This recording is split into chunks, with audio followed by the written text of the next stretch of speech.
everybody. This is a lecture on Chapter 5 from the Career Fitness Program. And this is the chapter on skills. And it's kind of an important one, so I thought I would add a quick lecture just to clarify some things or to help you understand a little bit more about how to put your skills out there, or even how to just identify what skills that you have. So I'm just going to be kind of going along, and you'll see my two cats are that are here today. The spotted one is named Anarchy, and then the gray one is named Noelle. So it's their time to kind of cruise around. So you'll see them in the background, but try to pay attention to me because you do want to get the information. So I'm just going to be going through the chapter and kind of paging through it, and just going through the topics that are listed there and giving some more information just so you kind of know what is the most important stuff. So the first thing that you want to do is figure out what your transferable skills are. And transferable skills are like skills you learn in one area or one place, and then you can take those skills and then apply them to other areas or other places. So for example, let's say that you, in high school, you were part of the Spanish club, okay? But you were still learning Spanish at that time, and now you were applying for jobs. You can put, that you had time in the Spanish club and that you are, learning to be fluent in Spanish, that's in progress. So you can actually use that skill. Or let's say you worked at your church for Vacation Bible School as a teacher, and you worked with kids, and then that means on your resume that you can put that you have experience working with children, even though you may not have a credential as a teacher yet. Maybe that skill might be able to aid you in getting a job where you get to work with more kids, so that will give you more experience. So the key is to take skills that you learn in one place and then figure out if they're applicable to other places, figure out whether they're worthy of mentioning on your resume or not. Or figure out whether they're worth mentioning in an interview or not. So I think, let me look at this book here. What page, where is this? Did I already pass it? There is a big old checklist for your skills. And that checklist it starts on page 76, and it kind of keeps going. So it looks like this, and this is, like I mentioned at the beginning of the semester, this book that I have is a little bit older, so it may not be the exact same page number, to be honest, but I wanted to have something to kind of show you. So you basically go through, and it says you put a plus next to the skills that you enjoy using, a check mark next to the skills that you kind of do well, because some things you're going to do better than others, and then X next to skills you'd like to develop, so like maybe these are things you haven't done but you want to do it, and 0 next to skills you've never used. And sometimes you've never used skills just because you've never been in a situation like that where you would be required to use those skills. So for example, I'm really not like the kind of person that is good at building things. So like when I take something home from IKEA and try to put it together myself, it takes me a really, really, really long time. And I always make a lot of mistakes, even though there's directions. It's very frustrating for me. So that's not one of my favorite things to do. And so I wouldn't say that that's a skill that I have, even though I can put a desk together. I wouldn't say that that's a skill that I should put on my resume, So just because you can do it doesn't mean that you can do it well. So what I mean by do it well is you can do it easily, almost effortlessly, like it comes pretty naturally to you, or you've developed so much over time that now you're able to do it easily without having to think too hard about it. Could I become better at putting things together over time? Sure. But will it ever be something that comes naturally to me? Not really. So that's what I want you to kind of think about as you're deciding what skills, to put on, in your final copy of your resume. So you're turning in your first resume this week already. So you've already turned that in by the time you're watching this video. I'm going to take some time to grade those, and then I'll get them back to you. And your job is to figure out which information that you put down is really the information you would want to have down during the interview. Okay? So we'll see about that. So you should go through and do that. If if you think, oh, I don't need to do that, please take a second out of your life and do this, because it's really going to help you to figure out what skills you have that should go on your resume. And that's really, really, really important, not just for now, but like for the rest of your life. So, because you can just keep using those same skills. Sorry, I hear somebody's car horn going off, but I don't really have much, much say over how to get them to stop. So sorry about that. So with chapter 5, there's another thing I wanted you to take a look at, and I want you to take a look at where exercise 5.2 and 5.3, where it talks about your accomplishments and your descriptions of your accomplishments. And a lot of people are like, okay, what have I accomplished in life so far? And a lot of people tend to downplay what their accomplishments actually are, because I think we get used to ourselves, because we've been in ourselves and our own bodies for as long as we've been alive, and we just get used to what we do well, and we start to take those things for granted. Or we maybe just assume everybody has the same skills that we have and that we're not special. Okay, so I know when I was younger, I used to always think, everybody could read other people the way that I can. And that's not the case, but it was funny because I would hold people accountable for that. I'd be like, you should have seen that I was feeling this way. I was definitely emoting that. Like, why didn't you pick that up? I would get really frustrated. Over time, I learned not everybody has the ability to tell how people are feeling just by looking at them. So that's a skill that I have, which is great. But it's good to know that your skills are actually really unique and special, and they're something that make you special and also worthwhile, because those are the things that you are going to learn how to sell, because you got to learn to sell yourself. You got to learn to go after what you want and to let people know, look, I have the skills that match your job that you have waiting for me. Okay, so the description of your accomplishments, I just want you to think about what you've accomplished. So even the little accomplishments, like, hey, if you took a shower today, if you brushed your teeth today, that's an accomplishment. Everything you do is kind of, an accomplishment. But not every accomplishment means something meaningful to us. And we decide, I guess, that certain things are really important, like graduations, for example. So graduations, a lot of people are like, yeah, I graduated from high school. That's an accomplishment. They're like, oh yeah, I'll put that down. But what about like getting your driver's license? That's a huge accomplishment, but we don't celebrate that quite the same way that we do graduation. It's almost like it's great that you got your driver's license, but it's kind of like no big deal because like everybody does that.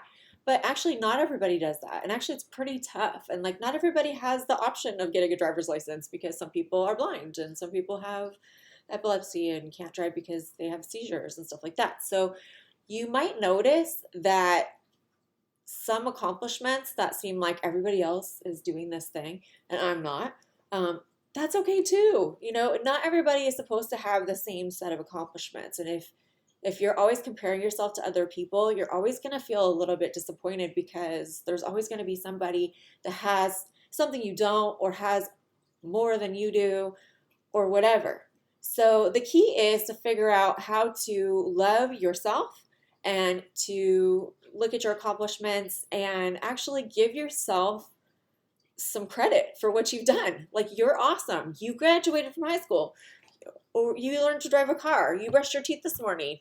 You have friends. You're not, you never killed anybody. Okay, so all these things are good. And these are things that you can write down as your accomplishments. Everybody values different stuff, so there's really no right or wrong answer to what your accomplishments are. But in terms of what you want to put on your resume, you want to put the accomplishments on your resume that really stand out as they relate to your field. Now, remember when we talked about transferable skills about 4 or 5 minutes ago there? Has it been that long? Transferable skills are the accomplishments that you want to put on your resume. You want to put those accomplishments that relate to those transferable skills. So your workplace or your future workplace might not care that you have a driver's license, but they might care if you have a Class C license, if that's required for the job, and then they would definitely want to know that you got your regular driver's license also. So in some cases, that would be a really important piece of information, but in other cases, it wouldn't. So it really is hand-tailored to each job that you're applying for. So the other thing is, if you're applying for jobs, you definitely want to have two types of resumes ready to go. So you did one or the other. So you either did a chronological resume, which is the most common form of resume, or you did a functional resume, which is, I guess, probably the second most common form of resume. So chronological resume is in order by past position. So you start with your most recent job, then list the next most recent job, then the next most recent job, okay? You probably want to list about the last 10 years worth of jobs. Unless you've been jumping around a lot, then you kind of just want to summarize it because you want to keep your resume short. I would say 1 page is probably good for your resume. 2 pages if you have extensive skills in that area or a lot of job history in that area. So I would say most of the students here at Chafee in my class, their resumes should be only 1 page long. And you turn in your resume, and if you turn in 2 pages, you're going to hear about it from me. So if you did do a more than 1 page resume for your first try, that's okay. That's what it was for. We're all learning right here. This is a learning experience. So your resume should not be longer than 1 page. A lot of places or a lot of employers are going to just take a 2-page resume and go, they don't know how to condense material into 1 page. Trash. Really, the most common resume is a 1 page or less. That's not including the reference page of references that you might have, or any additional information, because some people like to include other things in their resume that might be, so it's not actually part of the resume, but you will take it to your interview and give it to your potential employer. So one of those things might be just a cover letter, a copy of the cover letter that you sent your employer. And you guys worked on your cover letters. I'm going to give you some feedback about how you did with those. But you should always bring a copy of a cover letter to your interview because they might not have a copy. And you want to jog their memory because the cover letter was probably the first impression that they got of you. Because usually you send those cover letters off along with the resume. These days it's all via email. So the first impression they get of you is your cover letter. So give them a copy of that cover letter and that resume and a copy of your references at your interview, and you will look very put together and organized. Oh, I brought all my stuff. Here you go. So your resume is really a reflection of what you have accomplished and what skills you have. That's what they're looking for. So if you don't have it spelled out nicely, then it's tough for them to figure out whether or not you fit the bill. So you can display how you are skilled enough for the job in a chronological resume. When you list your previous jobs, it's a good thing to mention transferable skills that you've learned in that position that you can apply to the new position. Okay, so when you're doing the job description, don't go over every little thing that you've ever done on the job or just a description of what you did. You want to give examples of things that made you stand out from other people that show you're skilled in that area. Okay, so that's on a chronological resume. On a functional resume, you're literally listing your skills. So you're writing, skills. Sometimes you can subgroup them. So if it's a job that has different types of skills, then you can list, computer skills. And then you can list, communication skills, customer service skills, okay? So, and then you would just list those skills, and you don't necessarily need to list the job that they're from, just the fact that you are able to perform that. At the bottom of that resume, if you have some past jobs, you want to list 1 or 2 of those. If not, you can list volunteer positions or something like that. So when you're revising your resumes, cover letters, and job interview stuff, they're called applications, yeah. So when you're revising those, to turn back in again to me at the end, I want you to pay careful and close attention to making sure that your transferable skills are shining through, okay? All right, so moving right along, there's this thing called the scans report and scan skills, and I wanted to kind of go over what that is because on my book it starts on page 81 here. Looks like this, yes. And then we'll go to the next page. So the SCANS is an acronym, SCANS. It's SCANS. It stands for Secretary's Commission of Achieving Necessary Skills. And so basically, these SCAN skills are important because when you go to look up information or do research on any job, you're going to find a list of skills. Those skills come from this report. This report basically went around and figured out what are the basic skills required for certain types of jobs. And that makes it a lot easier for you, so you can just kind of, bam, do the research, look and go, okay, I need these skills to, if I want to do this particular job. So these are the skills I need to develop or get an education in, or these skills match up with what I already do. So it's really helpful to kind of know, which skills go with which types of jobs. There's a nice little graph on the next page, which is page 83. So, all right, so this beautiful graph breaks down the different types of skills. So there's basic skills, there's thinking skills, and then there's personal qualities, which is kind of like your personality. So yes, personality plays a huge role in whether you're right for a position or not, because certain types of personalities lend themselves better to certain types of occupations. And that makes sense. So that's why there are personal qualities that are listed as skills. So looking for the type of person who's good with people, that kind of person can be a teacher. If you're not good with people, you should not be a teacher, okay? Give me one sec, a little pop up there. So take a look at that, at the different skills that are required for different positions. And there's actually, I do have in Canvas this week, a link to the SCANS report. It's probably from a couple years ago, but you'll still get the idea. They make one every year, so just to kind of update things and whatnot. It's basic stuff like, so the basic skills are things like reading, writing, math, listening, speaking, just your basic stuff that you would learn in elementary school. Then thinking skills are things like creative thinking, problem solving, decision making, I guess predicting solutions, and learning to learn, or metacognition, which is your ability to reflect on how you learn. And then higher order reasoning, which would be, like being able to think about, okay, if I do this, then this is the reaction I'm going to get. Okay. Personal qualities. So I kind of think this is interesting, but these are broken down into responsibility, which I think is a huge part of getting a job. I'm actually helping my son apply for jobs right now. He's 16. It's kind of tough right now during this coronavirus time, but he's doing okay so far. But what I noticed is when he first started to apply for jobs, he's like, why are they asking me all these questions? So some of the questions they were asking him are things like, if you didn't get along with another employee, then how would you handle that situation? My son's like, obviously I'm not going to deck him if I'm at work. So like, what do they want me to say? Like, and then he said, do people actually say, I would just beat the crap out of him.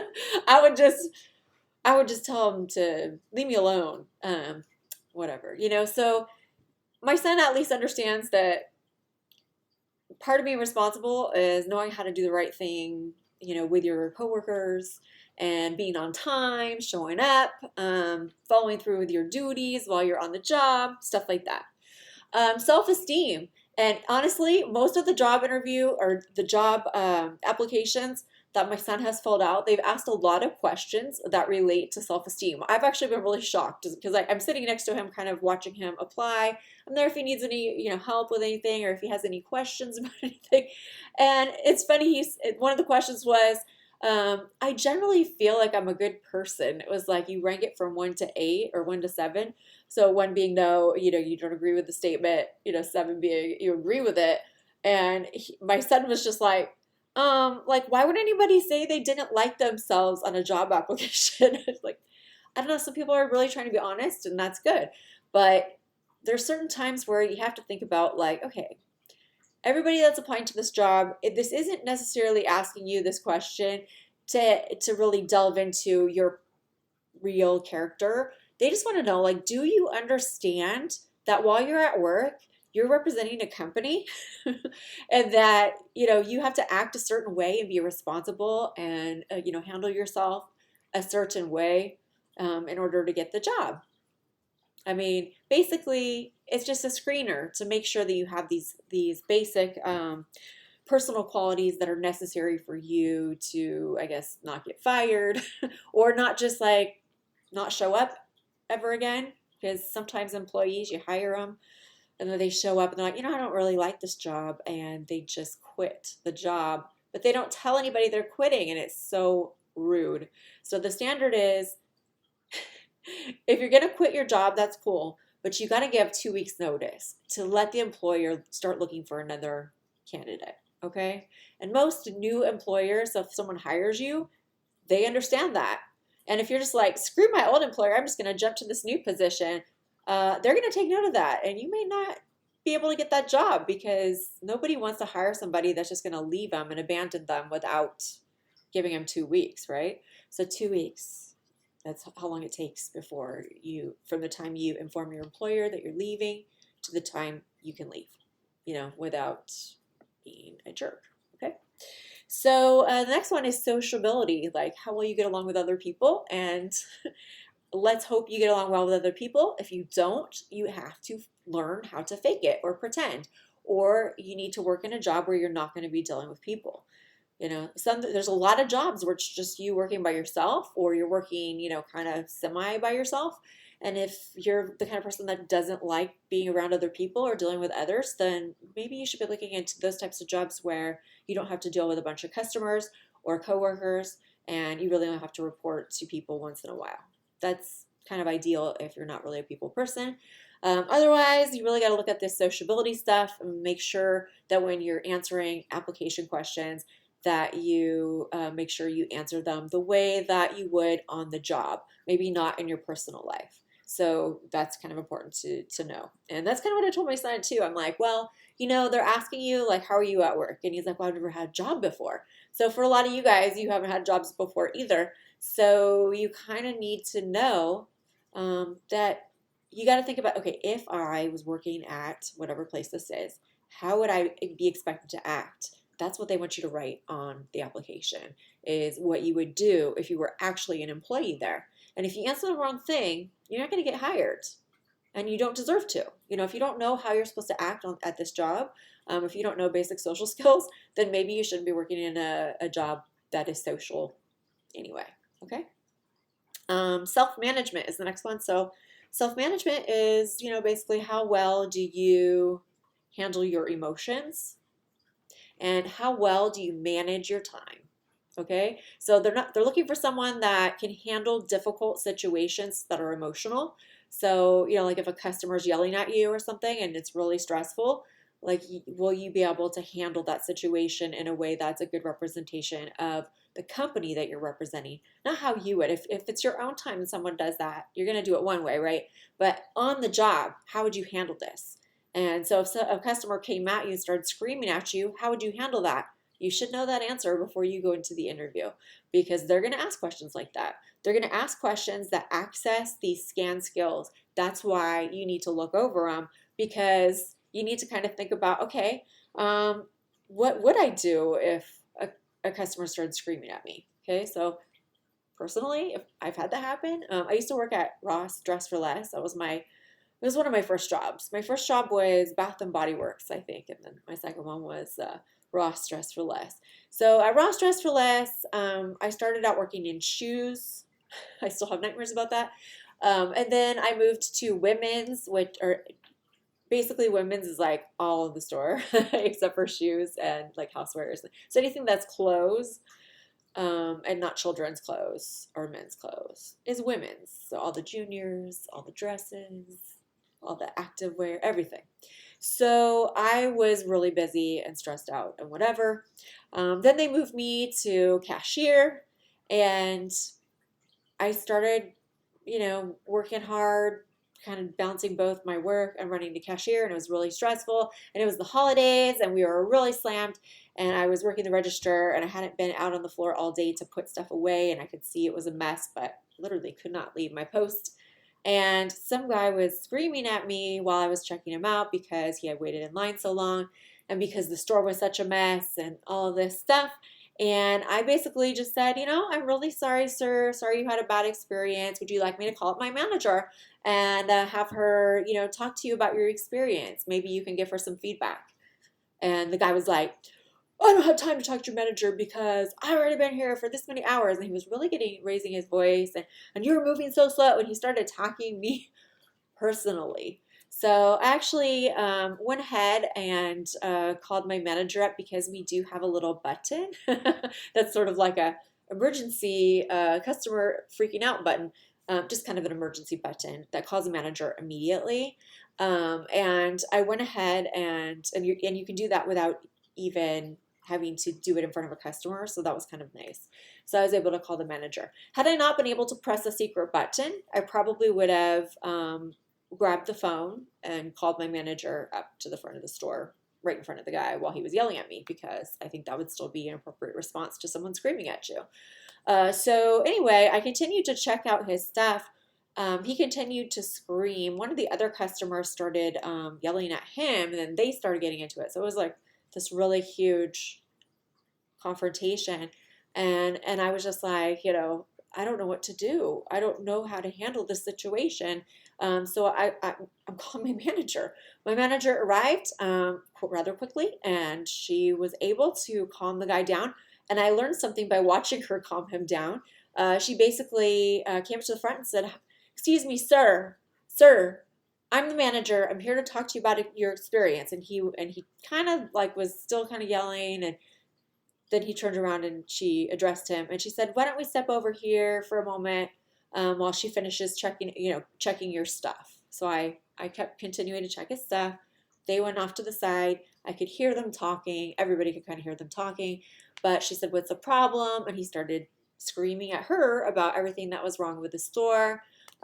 She basically said, "Oh, you know what, sir? I understand it's been a really rough time. I think what I'm going to do is I'm going to go ahead and give you a coupon for, I think it was like a 15% coupon for the next time he came back to the store." And she gave one to everybody in my line because it was such a traumatic experience for everybody. And the guy really like calmed down and paid, and it was okay. So, I think the wrong thing to do would have been to yell back or something like that. So I guess knowing how to handle yourself in those situations is part of self-management. But the other part of self-management is like, how long, I'm sorry, how often are you, running late? If you're always late, you're always arriving late, you don't really have good self-management skills. So, employers are looking for people who are going to be punctual. They want people that are going to be on time, and then also use their time wisely while they're at work. So, there are people they work only when people are watching them work. And as soon as everybody turns their back, they're just like, no, I don't need to work now because no one's watching me. So what they're looking for is people that are working even if no one is watching them, that they can trust, people that aren't going to steal from them, people that are going to, not lie about when they clocked in and out, just those things like that make employers. I think that's probably the most important thing on this list, is that you know how to manage your time well while you're at work, and that you're not wasting the company's time. And also that you're not the kind of person that's just going to, just one day never show up again. Or you're not one of those people that are going to always show up to work 5 minutes late, 10 minutes late. Okay? The last one is integrity and honesty. And that kind of ties into with self-management as well. Like they're looking for someone who isn't going to, mess up their business. And for a lot of people, especially small businesses, one bad employee can tank their entire business. Like if you have an employee stealing from you and you're just a small company, that little bit of money they stole or whatever might be the amount that does you in and makes your whole business fail. For big companies, if you've got a bunch of employees that are stealing from you or, whatever, that's going to really add up and that may take you down. I know that's happened to certain companies. And I remember reading an article about JCPenney that their internal theft, they found out that they had employees that were stealing from them like in every JCPenney. So they, I guess, didn't have enough foolproof, safe-proof procedures to keep people from doing that. You may notice that companies go to great lengths to protect their stuff.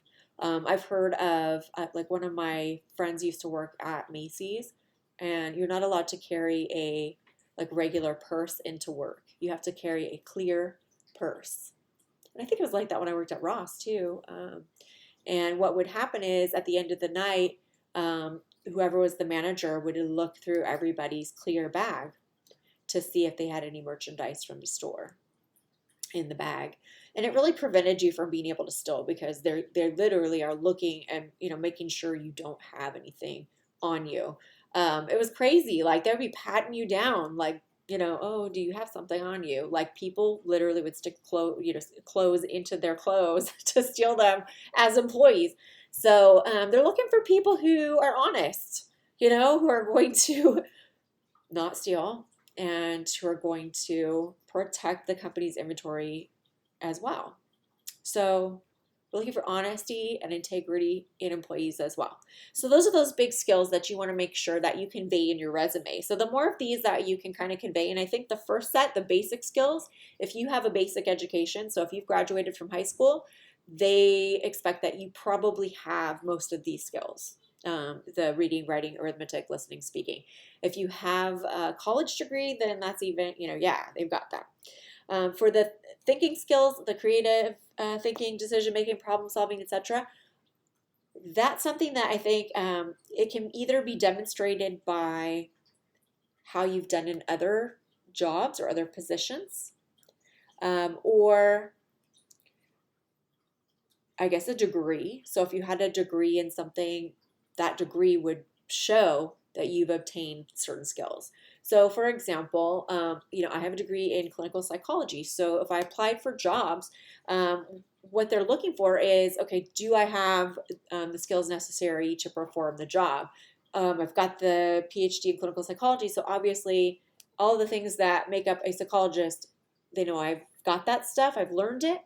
But they might also be looking for, a license too, because certain jobs require that you get licensed. So like if I want to be a therapist, I would have to go get a certain license. And that license takes a long time to get. It's like 3,000 hours of basically me giving free therapy to people to get my hours so that I could get the license, and then I could work as a therapist. And then after I am licensed, I have to get continuing education every 2 years to keep that license. And continuing education is not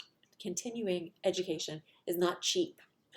It's not cheap, but you have to do 40 hours of it every 2 years in order to keep your license.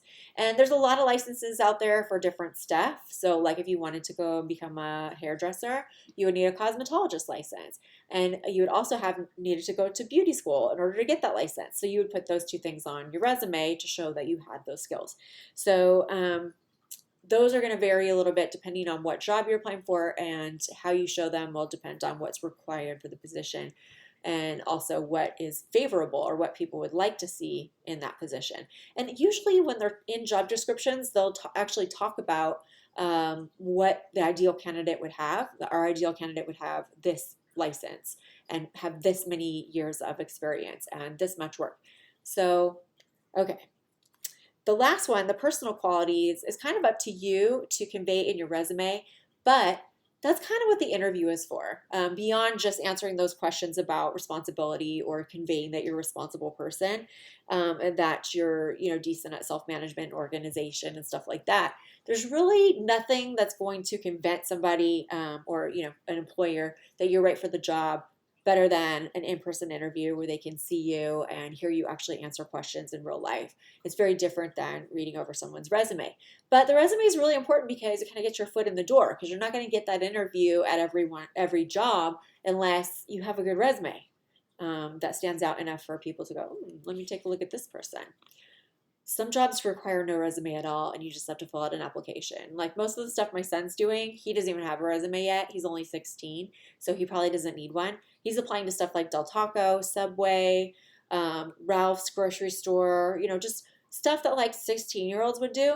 But but the key is, or the idea is, that you're going to build your list of transferable skills by doing some of these jobs that don't require a bunch of skills already. So if you're like, how am I supposed to get a job when I've never had a job? Okay, the answer is you're going to have to start at a job where you're going to gain some skills, not at the top. A lot of people are like, oh, I want to just go straight elevator to the top. We all would love that, but the problem with that is if you skip too many steps along the way, you're not prepared for the top, and you'll be overwhelmed, stressed out, and you probably leave right away because you're not ready for that yet. So building slowly by starting out at somewhere like Subway or Ralph's, you're going to learn a lot of transferable skills. So let's think about this. What are some of the transferable skills that we would learn if we were at Ralph's or Subway? So I would say customer service skills. All right. You're going to learn some self-management skills because you got to be on time. Also, like you're baking bread and stuff at Subway and actually making food. So you're going to learn food service, food handling. You're going to have to clean because everybody at Subway, they have to clean. Also, Ralph's too, you got to clean. You've got to deal with customers. So the same type of stuff. Ralph's, maybe you might handle food, you might not, but you will be bagging groceries. You'll probably be pushing all those shopping carts back, right? So you could say organization. I learned how to organize shopping carts. There's a lot of things that you could take from those jobs and put on a next resume and make yourself look really good. Okay? So you got to start small and build. Okay? You don't want your first job to be the job you're going to be at the rest of your life. You want some people, that's how it goes. But I would say you would want to start somewhere like, excuse me just a sec, because my computer goes into sleep mode every once in a while, and then I can't see my notes.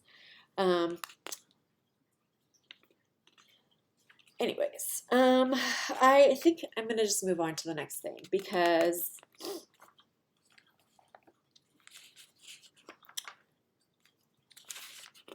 there's one more thing I really want to go over with you. Okay, so this is exercise 5.7, and this basically just elaborates on the SCANS skills. Okay, so the SCAN skills, basically it says review your SCAN skills descriptions on page 79 and 80. So that was back when you clicked off all your skills. And then it's going to ask you what are 8 different jobs that you could do that have the skills that I'm like saying this all wrong. Okay, so what are 8 jobs that currently your skill set could get you? And it doesn't matter if it's just Del Taco or Ralph's, or if it's like, I'm qualified to, be a journalist if I want to, because I already have a degree, or, I don't know what you guys are all doing or why you're in this class, but I do know that a lot of students maybe already graduated and got a degree in something and got a job, went out there, did it for 10, 15 years, and then said, I'm tired of this. I need to re-educate myself and go do something else. And now they're back here taking this class, and they have a degree already. So, there's a lot of things you could do. So it's kind of important to think about what are those other things that you could do with the stuff you already have, so you don't have to go back to school and get a bunch of stuff that you don't need. You want to keep your options as open as possible, of course, or maybe you have an idea of what you want to do now. But if you already have a degree in something, then definitely think about what other jobs would work with what you already have. I think that makes sense. Okay, so then beneath that, there's a little worksheet, and it wants you to check the skills that you used in the activities above, okay? So you'll just check off which skills you would use in those jobs, and then you're done. But what I would like you to also think about is what skills that you would like to develop yourself, just to get to the next level. So let me give you an example. So right now, I'm actually working on several new skills. One of the things that I have never been good at is growing plants. So I would always tell people I have a black thumb. But I also have a growth mindset. And you guys remember what a growth mindset is. And that's, you can really learn anything if you put your mind to it. And so if you practice enough and you really do the research and learn about that area, you should have no problem learning to do it. And so I thought, I'm going to do this with plants because I've always wanted to have a house that was like full of plants.